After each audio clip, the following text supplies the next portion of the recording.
Call Mr. on the Honourable President, Mr Sims. I move the bill now be read a second time. Seconded.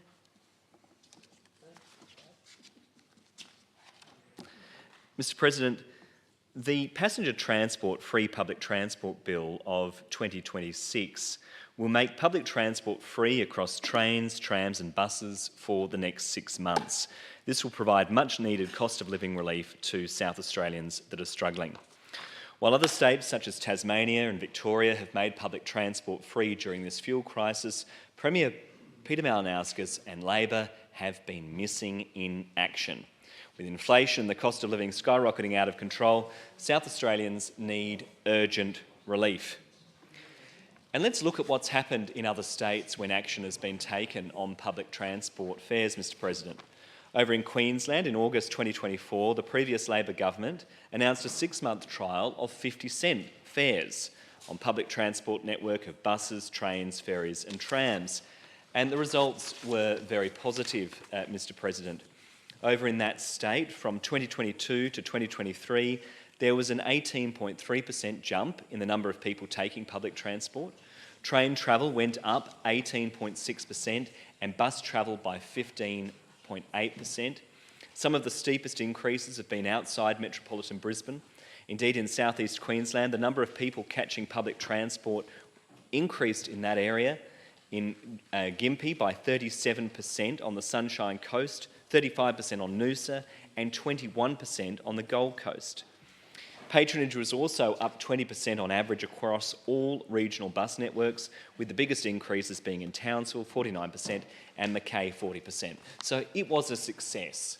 And as a result, it was a policy that was supported by both the Labor government at the time, it was backed by the opposition, and it has remained under the LNP government as well. So it's something that had multi-party support in Queensland. Well, here in South Australia, while public transport fares have been reduced in other states, here in South Australia, our citizens pay some of the highest public transport fares in the country. And it's just not good enough. And this bill will provide an opportunity for South Australians to get free public transport for the next 6 months. And I've spoken a little bit over the last few days in this place about some of the cost of living pressures that people are facing in the community. Well, free public transport for 6 months would save South Australian families a lot of money. According to Adelaide Metro data, a family with 2 adults and 2 teenagers would be spending about $258 a week on public transport. So that's a student 28-day pass and a regular 28-day pass. Now, Mr. President, that works out to be about $6,000 that could be saved by an average South Australian family over the next 6 months. That's more money that can be spent on groceries, on electricity bills, on rent, on increasing mortgage payments. According to the Transport Affordability Index, the average South Australian family would save $454 a week on travel with free public transport. And that's recognising that if people left their car at home, given the cost of car registration, licensing and fuel. So, this is significant savings potentially that could be passed on to South Australians. By getting more people on public and active transport, we also unlock fuel to maintain services in regional areas. Now, I do recognise, and this is an issue that is often raised with me when the Greens talk about free public transport, obviously public transport is not always available for people in regional areas.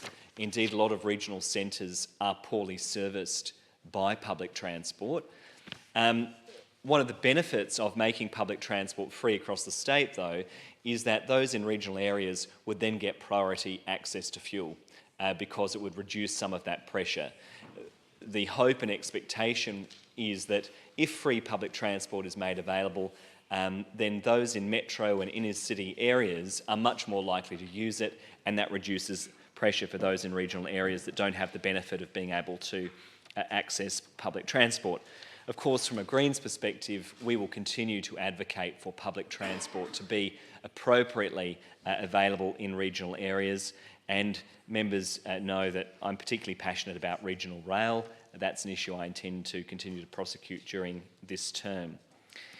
This is a test of leadership for the new Labor government. Now, I know, Mr President, that our Treasurer, Tom Koutsantonis, will say, well, this is something we can't afford. Well, here's an idea. Why not scrap the $45 million that the government is going to pump into Live Golf for this Labor lemon, for this white elephant over in North Adelaide, for a golf tournament that isn't going to go ahead? Why not put the $45 million instead towards free public transport for South Australians that are struggling at the moment and roll out some bikeway while you're at it? The government can afford it. It's a question of priorities. I intend to bring this bill to a vote in coming weeks so that this chamber will have the opportunity to take a position on this important issue, and so that it may well inform the budget considerations of the Malinauskas government.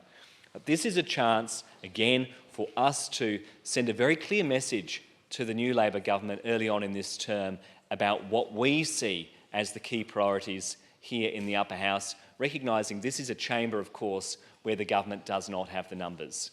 And I hope that all parties will consider supporting free public transport so that we can support South Australians that are struggling. With that, I commend the bill.